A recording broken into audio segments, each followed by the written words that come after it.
Welcome back my YouTube channel Simang Bromo Blog. खुलुमबाय रायजो राजाफोर गिबियावनो आंनि अननाय मोजां मोननाय आरो सिबिनायखौ नोंथांमोननिसिम बावहरनानै दिनैनि भिडिअखौ एसेयावनो बेखेवनाय जाबाय। आं सानो नोंथांमोनहा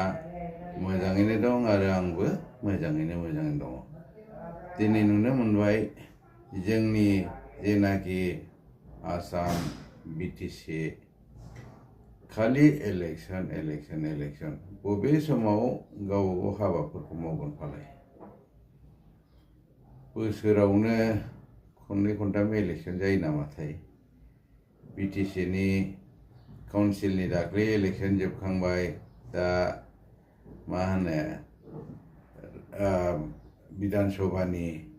इलेक्शन जानोसैलाय बिनि जोबखांसैलाय एमपिनि जानोसैलाय आरो बिनि उनाव सोरबा मानिबा थालांनाय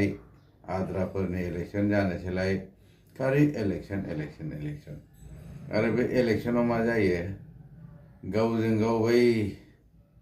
हिन्दीयाव बुङोना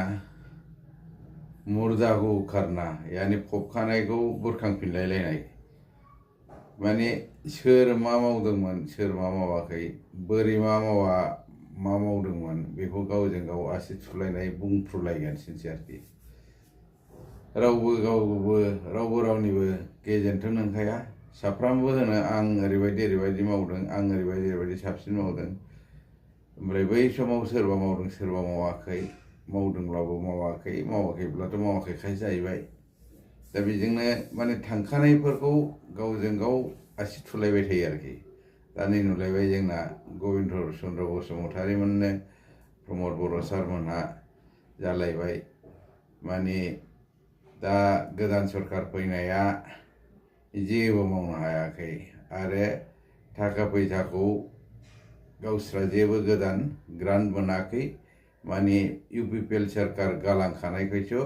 हाग्रामा सारा दा मावगासिनो दङ राइट थार हाग्रामा साराखौथ' थारखौनो बुंदोंना आवगायबो बुंदों दाबो बुंदों बै जेब्लानाखि सरकार गोदान बानायो अब्लानो बुंखादों प्रमद बर'नि बा गबिन्द चन्द्र ब्रह्ममोननि सोमोन्दैहाय माने बिथांमोनहा 5 बोसोरावहाय सरकार सालायनायाव जेनाखि हाबाखौ मावनो हायाखै जेनाखि सेंसन खालायनानै गालांदोंमोन बे खामानिखौसो आं मावगासिनो दं आंहाथ' दा सेंसन जायाखै आंहाथ' गोदान बाजेट मोनाखै खिन्थु प्रमद बर' सार आरो गबिन्दमोननि जेनाखि इउपिपिएल सरकारा गालांनाय फैसा बा स्किम सेंसन जानाय बेफोरखौसो आं मावगासिनो दङ दा बेखौ क्लियारलि सैथो खोथाखौनो हाग्रामा सारा बुंनानै लाखादों आरो बेखौ एवथुबावबाय आरो माने गबिन्द चन्द्रमोनहा बुंबावबाय माने हाग्रामाया जेबो मावनो हायाखै जेबो थाखा फैसा गैया इउपिपिएल गालांनायसो आवगायाव बिपिएफ सरकारा 17 बोसोराव जाख्ल'नानै बेसेबांबा करर दाहार गालांनांदोंनो बे दाहारखौ होनानै दा आरो माखासे फैसा बाहायनो हायैखौ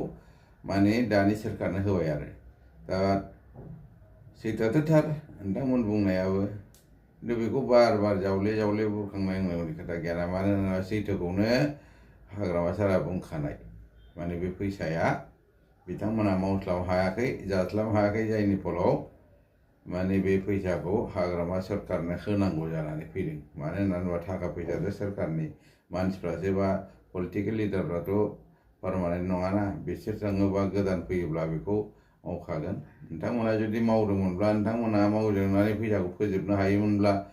अब्लाथ' हाग्रामा सारा मालाय माबा मोनसे बेबस्था खालायगौमोन बियो नाथाय नोंथांमोनानो मावलांखायाखिसैब्ला मावनो हाखायाखिसैब्ला फैसायाथ' बेलेन्स जागोन बे बेलेन्सजोंनो मालाय दा खामानि मावगासिनो दं गोबां गिदिर हाबा मावगासिनो दं दा थांनाय 17 बोसोरावबो बिथांमोना मावदोंमोन जायनि फलाव फैसायासो थोलायलायाखै मावबासो फैसा जोबगोन ना खामानिया जागोन ना मावाखैब्ला फैसाया बोरै जोबनो बोरै मोनजानो मावब्लासो मोनजागोन मावाब्लालाय बोरैथो मोनजानो सेम बेबायदिनो गावजों गाव बेफोरखौ थुलायबाय थालासिनो फैगौ समखौ मावलांबाय था माने गोजौनिफ्राय गोजौ आरो दा नै सेन्ट्रेल गभर्नमेन्टनिफ्रायबो गोबां गिदिर प्रजेक्ट हरगासिनो दङ गिदिर जोंनि बड'लेण्ड डेभेलपनि थाखाय मैयानि नरेन्द्र मदि सारा मा डिक्लेयार खालायलांखो मा हाबा मावनो थाखाय अपेनिं खालायलांखो लाइ खुन्थिया गायसनलांखो बेखौ रायजो राजाफ्रा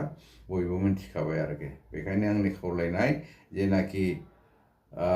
जोंनि स्किमफोर फैदों जेनाखि जोंनि डेभेलपमेन्टनि थाखाय फैसा फैदों बेफोरखौ थिग जायगायाव थिग इस्तेमाल खालायनानै डेभेलप खालायहोनांगौ